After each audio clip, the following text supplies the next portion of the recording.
Hi, everyone. Welcome back to COVID Conversations. Today, we are going to talk about sleep. Sleep, one of our favorite topics. Yes, one of our favorite topics of all time. And this seems to be a big theme for us and our clients these days. I seem to have disappeared too. There we go. Back on. So let's see. Where should we start, Kelly? Do you want to take it? Yeah, sure. When we talk about sleep, sleep tips fall under a broad category called sleep hygiene. And really, that's just a term that means behavioral things that you can do in order to get better sleep. So we've modernized that a little bit, and we came up with this tool that's called the Around the Clock Tips for Better Sleep. So we're going to go through some of the tips, and then we're going to tell you how you can get even more access to tips like this with more of our information and products. So if you look at this, I think the biggest thing to think about is that sleep is not just about what happens at night. It's also about what happens during the day. So if we start with the day, over on the left-hand side with the 6, like 6 a.m., get up or get morning light when you wake up. This is really important because it helps to set our circadian rhythm. It signals our body to stop producing melatonin, which is our sleep hormone. So we want our body to shut down the production of that, and getting morning light helps us to do that. So I just want to add, I think that a lot of people think of melatonin as the thing you buy at the drugstore. And sometimes people don't even know that it's a naturally produced chemical in our bodies. That's right. Yeah. So the next tip is to get up and go to bed at the same time every day. Now, in this COVID-19 time, pretty much all of our schedules have been thrown out the window. So you don't have to get up and go to bed at the same time that you used to, but having a consistent wake up time, again, helps with that melatonin production, and it helps your body to know what's happening when. Our body likes routine, it likes predictability, it likes schedules. So the next thing is to be active throughout the day. Notice we didn't say go have a crazy workout or even exercise. We said be active throughout the day. So moving around as much as you can. You know, we are, at least until super recently, and in some places still are, in a stay-at-home order, quarantined to our houses. So that can make it more challenging to get out and do things, especially in the way that we used to. There's no more walking to get coffee or even walking with a friend necessarily.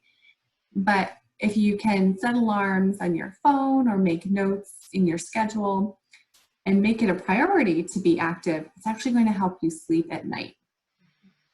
Robin, do you want to? Sure, yeah. So then stopping caffeine, I think we've talked about this in other ways too, but caffeine is, I mean, I love my morning cup of coffee, let's be real, but usually we ask people to stop caffeine around noon. And I know that seems really early, and people always say, what?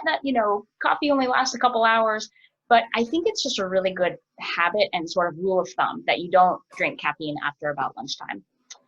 Speaking of lunchtime, as much as you can throughout the day, if you can have adequate amounts of protein with every meal and even with your snacks at times, know that it actually helps regulate your blood sugar, and regulated blood sugar helps people sleep better.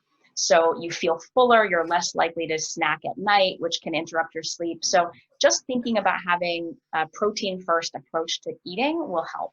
Doesn't mean you have to eat meat if you're a vegetarian or anything, but just all sources of protein.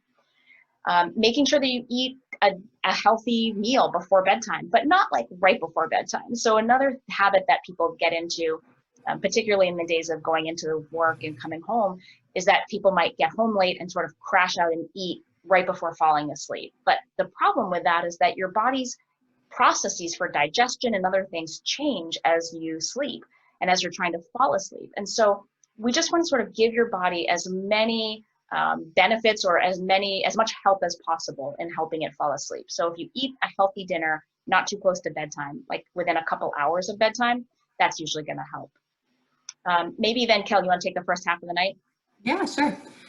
So our bodies are actually meant to be awake during the daylight and asleep when the sun goes down. Now, we don't have to do that now because we have all these great modern devices and a thing called electricity, but I think it is important to know that that's what our body's programmed to do.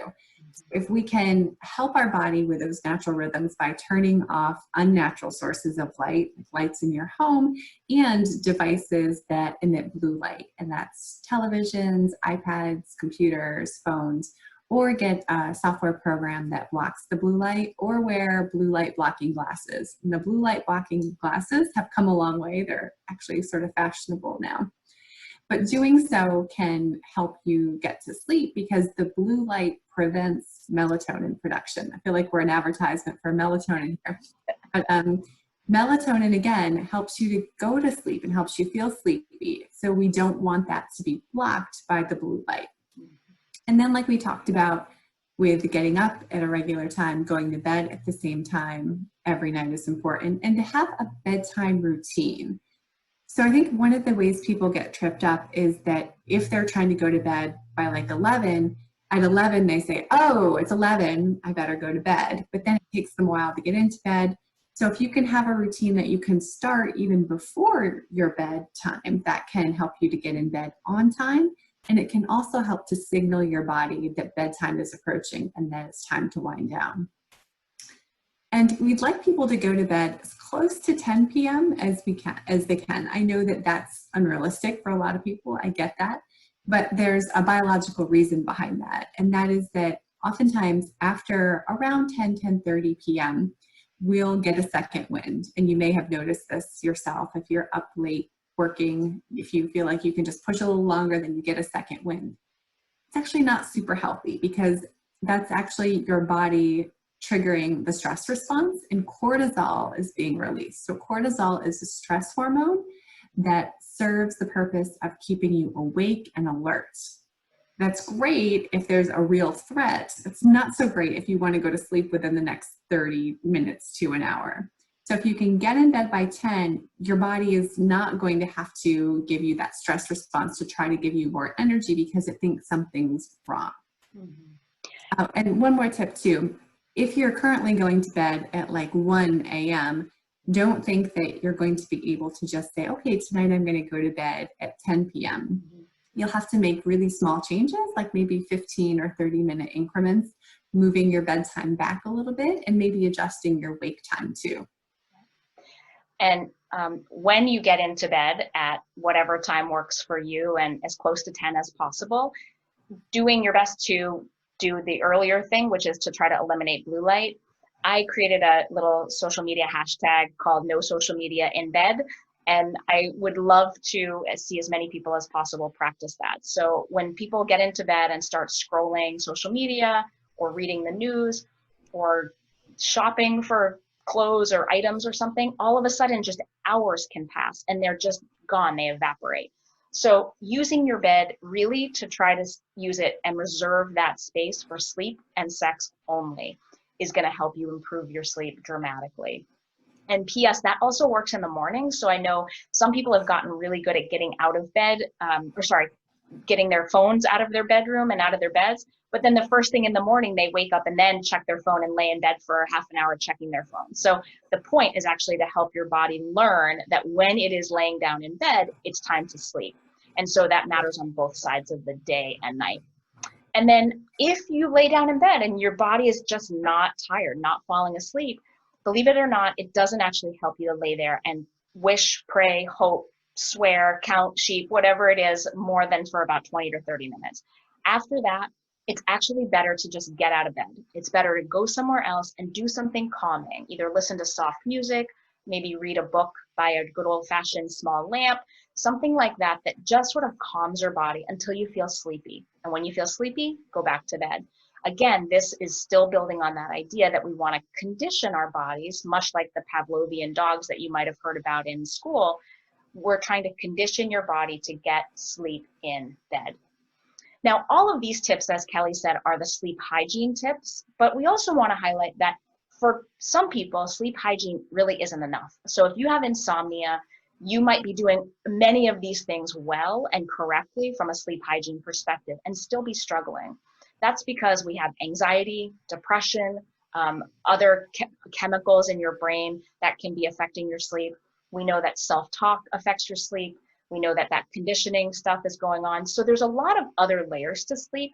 And that's the kind of stuff that we review in more detail in our Deep Sleep Kit, where we talk about cognitive behavioral therapy interventions for sleep insomnia, and also in our Health Gains membership program, where June, the upcoming month is going to talk in depth about sleep, and particularly in that month, we're going to talk about the connection between sleep and body weight. We know for sure that that is an important relationship for many people who are trying to either manage weight, lose weight, or maintain their weight loss. So we covered these things in much more detail in some of our other programs. But if you have interest, feel free to check out the Healthy Change School. And in the meantime, I guess we'll look forward to seeing you again next time.